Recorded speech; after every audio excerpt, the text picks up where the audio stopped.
I'm 87 years old, and I'm going to tell you something that no doctor, no financial advisor, no self-help book will ever tell you.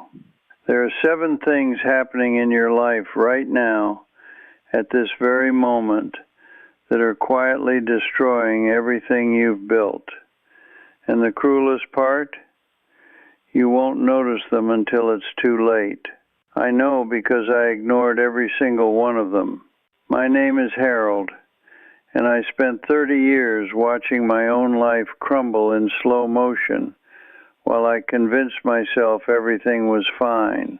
Let me take you back to the summer of 1989.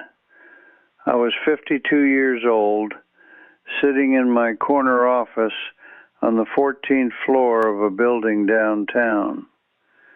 I had everything a man could want: a house with a 2-car garage, a wife who had stayed with me for 25 years, 2 kids in college, and a pension that would make my retirement comfortable. I remember looking out that window, watching the sun set over the city, and feeling absolutely nothing.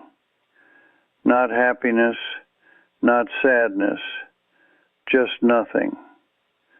That emptiness, that quiet void I couldn't name, was the first destroyer already at work. But I didn't know it then. I thought that was just what life felt like after 50. The first thing that silently destroys your life after 50 is isolation, disguised as independence. You see, somewhere along the way, I started believing that needing people was weakness. My old friends from the factory, the guys I used to bowl with on Thursday nights, I let those friendships fade. I told myself I was busy. I told myself they had changed. But the truth is, I had convinced myself that a man my age shouldn't need friends like a teenager does. By the time I was 60, I could go 3 weeks without having a real conversation with anyone besides my wife. And here's what nobody tells you. Loneliness doesn't announce itself. It doesn't knock on your door and say hello. It seeps in like water through cracks in a basement. You don't notice the damage until the whole foundation is rotten. I would sit in my living room, surrounded by all my things, and feel like a stranger in my own life. My wife Margaret would ask me what was wrong, and I would say nothing, because I genuinely didn't know. The loneliness had become so normal that I couldn't even recognize it anymore. The second destroyer is resentment you refuse to release. For 20 years, I carried anger toward my younger brother, David. He had borrowed $12,000 from me in 1975 to start a business that failed.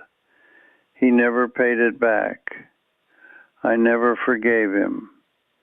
Every family gathering, every Christmas dinner, I would sit across from him and feel that cold stone of bitterness in my chest. I told myself I was right to feel that way. He owed me. But here's what I didn't understand until I was standing at his funeral in 2003. That resentment didn't hurt him. He probably forgot about that debt years ago. It hurt me.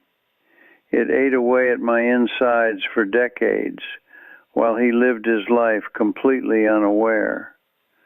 I wasted 20 years of my relationship with my only brother because I couldn't let go of money that was already gone. and now he's gone too. And I would give 10 times that amount just to sit across from him one more time. The third thing is living in the past instead of the present. And this one almost cost me my marriage.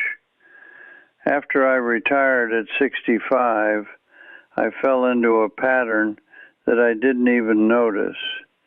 Every conversation I had turned into a story about the old days, how things used to be, how much better people used to work, how music used to mean something.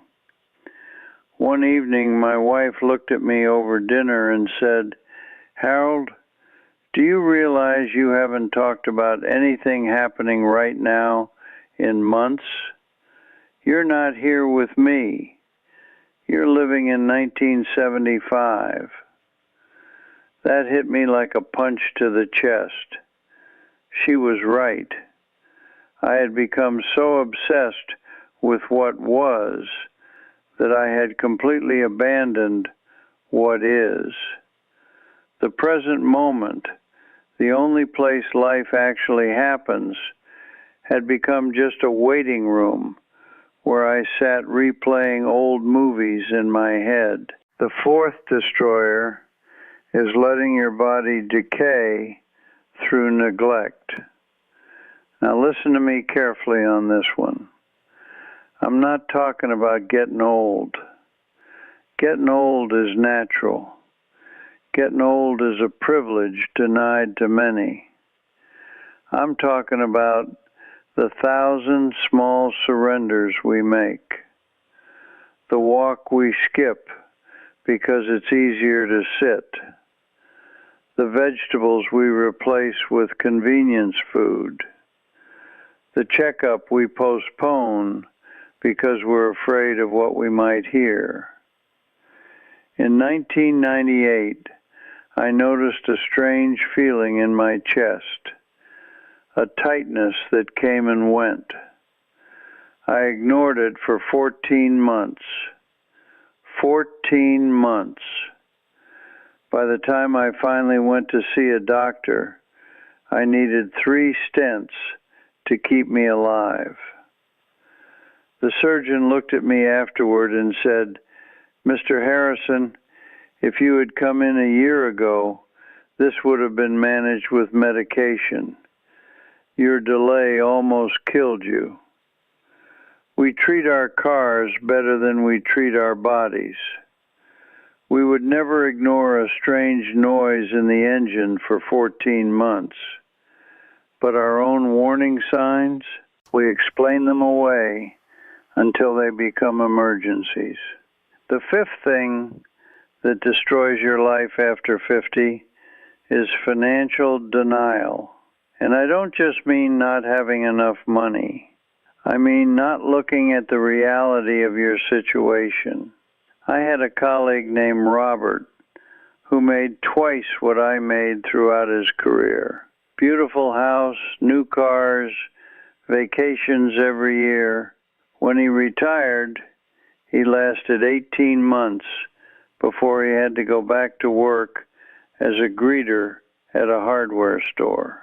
He's 83 now and still working, not because he wants to, but because he has to. Nobody taught us how to plan for 30 years of life after work. Nobody told us that retirement isn't an ending. It's an entire chapter that needs funding. I got lucky. Margaret was always the practical one. She made us save when I wanted to spend. But so many people my age are one medical emergency away from losing everything because they never wanted to look at the numbers. The sixth destroyer is the silent killer of all happiness. It's comparison. You see, something strange happens after 50. You start measuring your life against everyone else's. Your neighbor's grandchildren visit more than yours. Your former coworker travels to places you can't afford. Your old friend seems happier, healthier, more loved. Social media made this worse for the younger folks, but we had our own version. We had the Christmas letters, where everyone's family was perfect. We had the retirement parties, where everyone's plans sounded better than ours. I spent years feeling like I had somehow failed at life because I was comparing my insides to everyone else's outsides. The truth I've learned is this: every life looks better from the outside. Every single one. That neighbor whose grandchildren visit every weekend, he told me last month that he feels like a burden to his family. We never know what weight another person is carrying. And now the seventh thing. This is the one that matters most, the one that nearly destroyed me completely. It's refusing to forgive yourself. Here's the thing about reaching my age. You've accumulated a lifetime of mistakes, words you can't take back, moments you can't redo, people you've hurt, opportunities you've wasted. And if you're not careful, you will drown in that regret. I spent years lying awake at night, reviewing every failure, every stupid decision, every moment I wasn't the man I should have been. I wasn't there when my daughter needed me in 1982. I said terrible things to my father before he died. I chose work over my family more times than I can count. That shame became a poison I swallowed every single day. But let me tell you something that changed everything for me. I was sitting with my grandson. He was about 9 at the time, and he broke a glass he wasn't supposed to be touching. He looked at me with these terrified eyes, expecting me to be angry.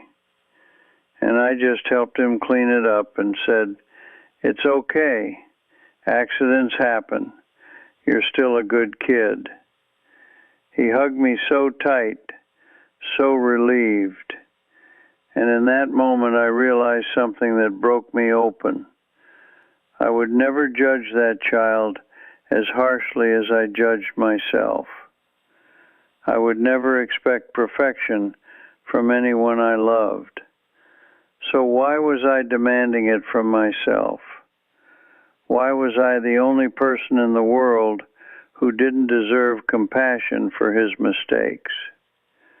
You're not going to be perfect. You were never supposed to be. And the things you did wrong, the people you hurt, the chances you missed, carrying that weight will not fix any of it. It will only add suffering to suffering. So here I am at 87, telling you what I wish someone had told me at 50. Guard your friendships like your life depends on them, because it does. Let go of the resentments that are only burning you. Stay in the present moment, because that's where your life is actually happening. Take care of your body as an act of respect for the life you've been given. Look honestly at your finances before it's too late to change course. Stop measuring your life against anyone else's highlight reel. And for the love of everything good, forgive yourself for being human. Tell me in the comments, which of these hit you the hardest? I read every single message. At my age, hearing your stories reminds me that we're all walking the same path, just at different points. It makes this quiet house feel less empty. If any of this meant something to you, subscribe to this channel. Not for me, but for the person you'll be in 10 years, in 20 years. Give that future self a fighting chance to learn these lessons before it's too late. And if there's someone in your life who needs to hear this, a friend who's isolating, a family member drowning in regret, share this with them. Don't wait. We never have as much time as we think we do. I used to believe that life after 50 was just about managing decline. I was wrong. These years can be the richest of your entire life if you stop letting these 7 things steal them from you. The sun is setting outside my window right now, and for the first time in decades, I actually feel it. I'm not lost in yesterday. I'm not worried about tomorrow. I'm just here, watching the light change, grateful for one more day to get it right. That's all any of us have. One more day. Don't waste it.